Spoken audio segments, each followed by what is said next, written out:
Thank you, Professor Zheng, for this comprehensive and interesting talk. So now we open the session for Q&A. Okay. So please, is there any question for Professor? Yeah, please. Yeah, Professor Liu. Yeah. I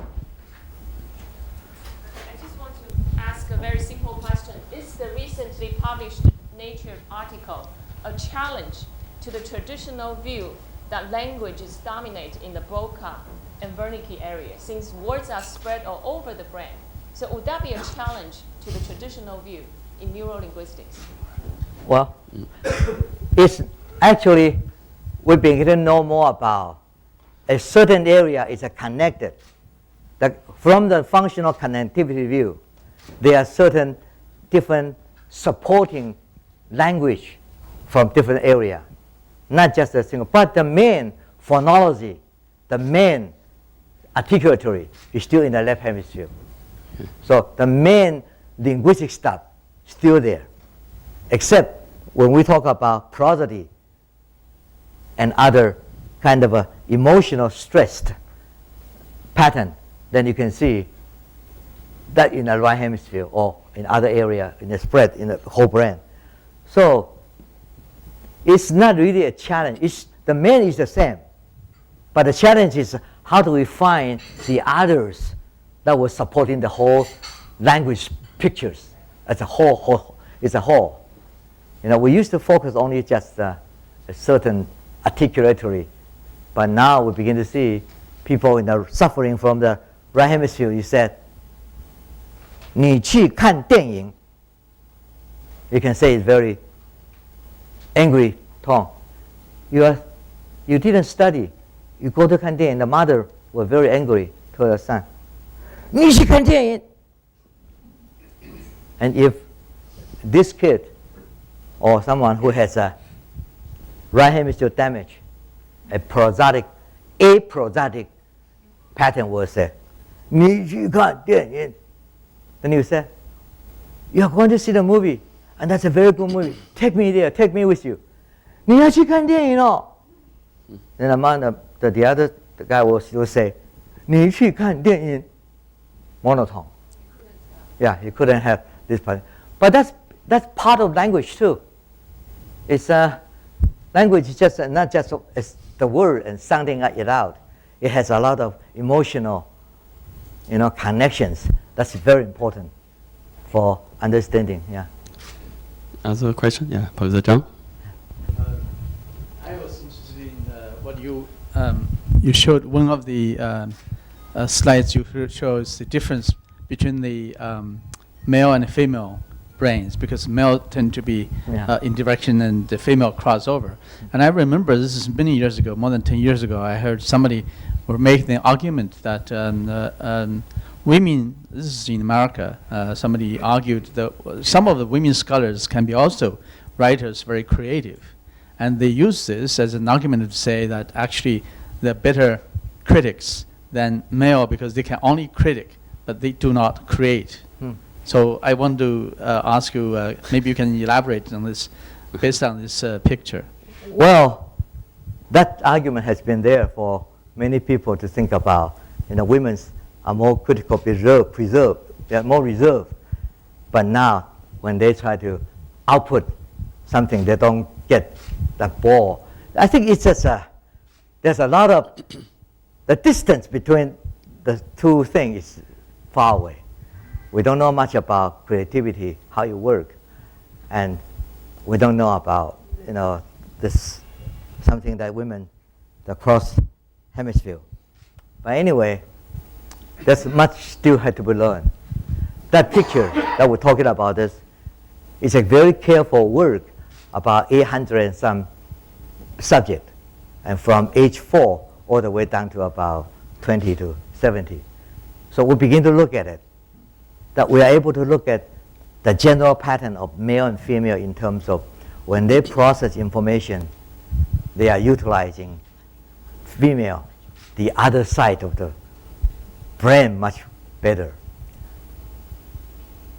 That may show up when female get a brain damage in a certain area.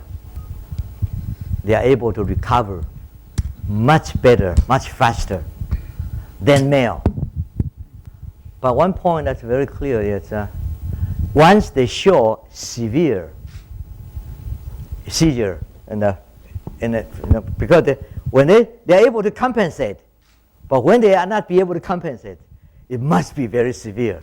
That's very difficult to get that therapeutically improvement. Okay, so we know that, but the thing you're talking about, we should have found, well, making that connection yet. Yeah, it's difficult in terms of critic and creativity. Yeah, please. Yeah.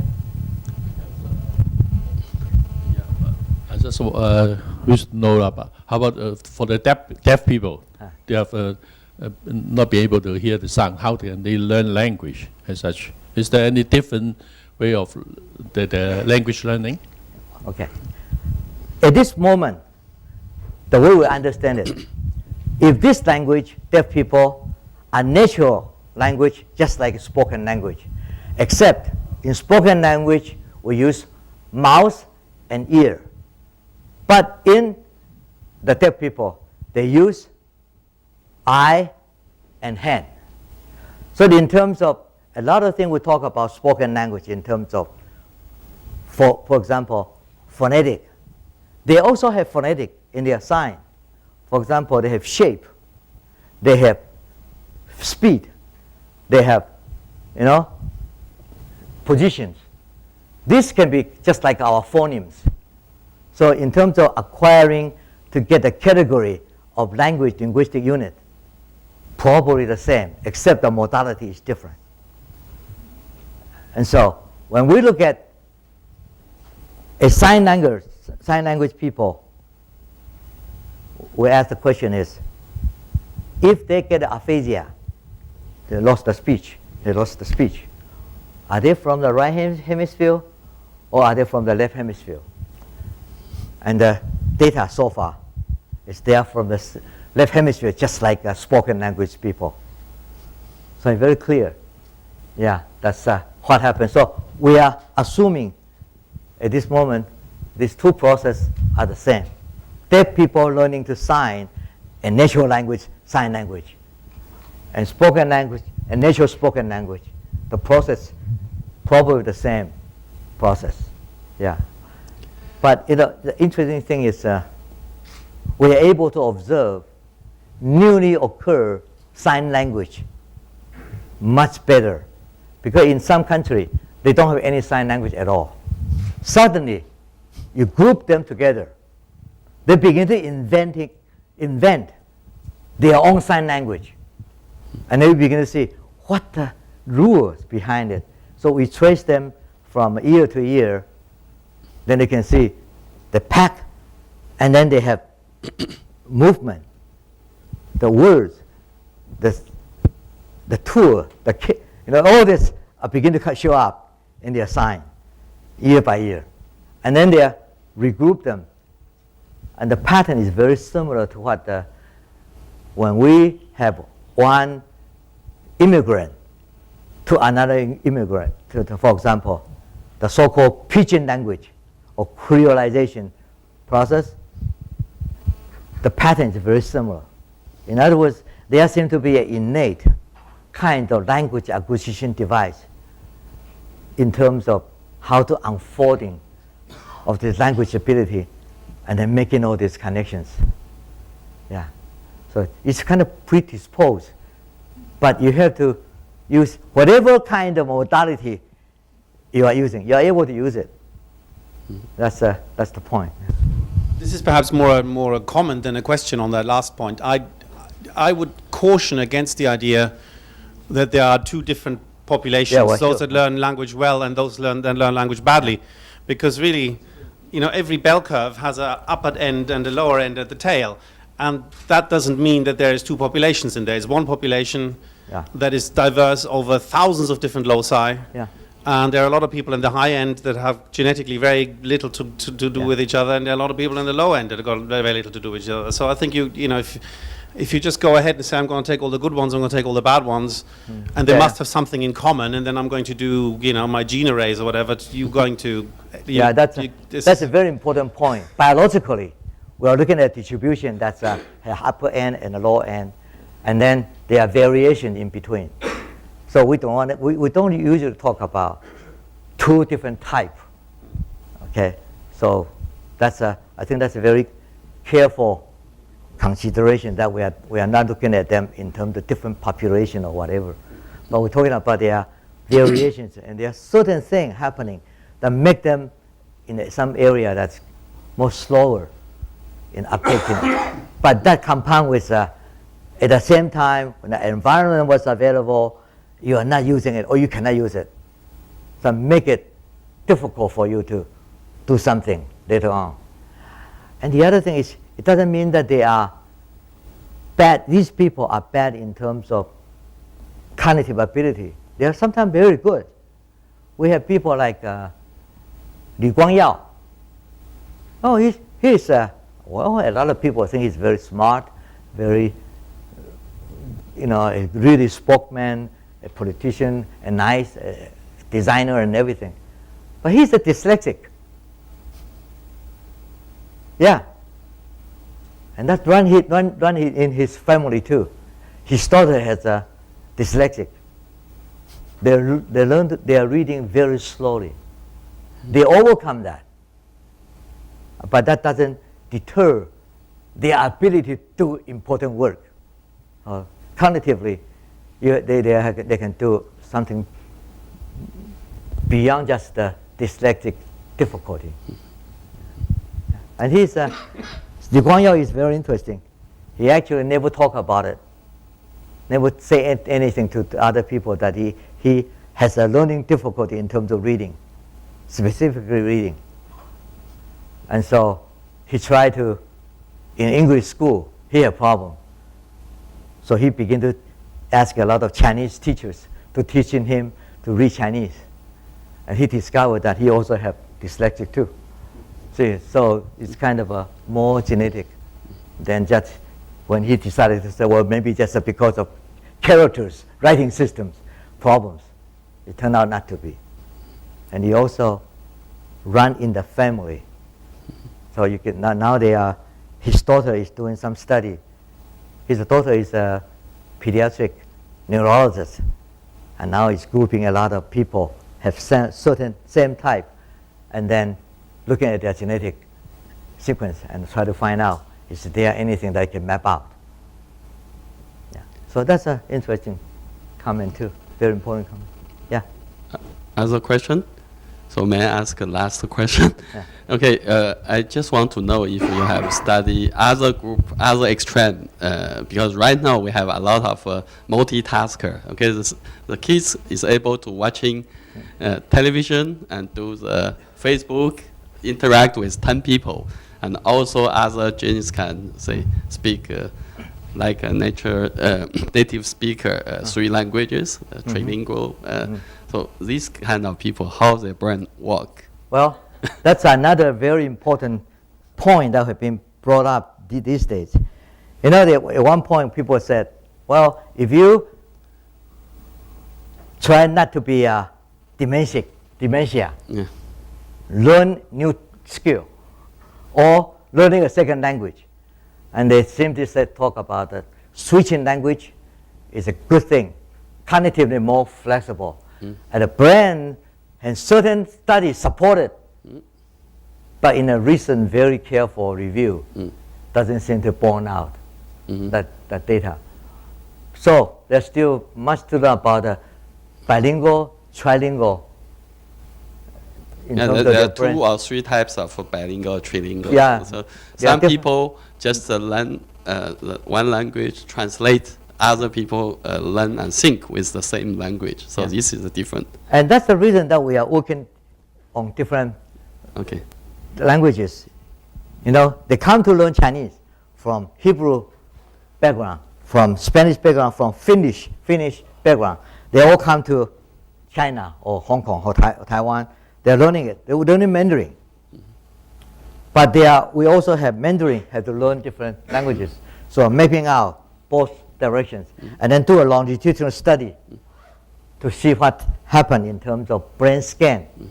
Do there any change in terms of brain? We don't have that kind of data yet, but that people are still making a good program to focus on that at this moment. Yeah. Yeah, my question is to know why we need to learn this process. Why you don't take 5, 10 people, multitasker, just look their brain to see what's happened in their brain. Well, there are people who call polyglot. Okay. The polyglot people seem to be, in the book, in a lot of autobiography, you can see they can learn different languages. Seem to be very easy. But they have one common characteristic. Their mathematics is very bad. Okay. And so people begin to say about verbal versus spatial mathematic ability are two different things. Okay. But still, again, yeah, we may be group some people and study it. Okay. Yeah. Thank you. So talking about different language, I report to you one of the progress in our team recently. As I showed you last time, we emphasized the schematic learning. Schema learning. You have a nice background knowledge, then you face a new learning, if it's compatible, and rapidly assimilating, expanding the schema. Now we are interested in the reactivation. I think that would be related to just students learn the new language. For example, our daily life, we face a lot different episodes, right? Most of the episodes should be forgotten. Only few could be reconsideration, retrieval.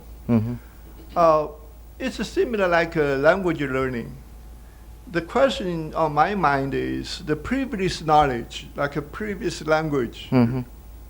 If we face a new language learning, what's the role for the previous knowledge play? It should be reactivate or should be forgetting. That relates to my schematized learning and memory because there's a background. So these are two subjects which are related.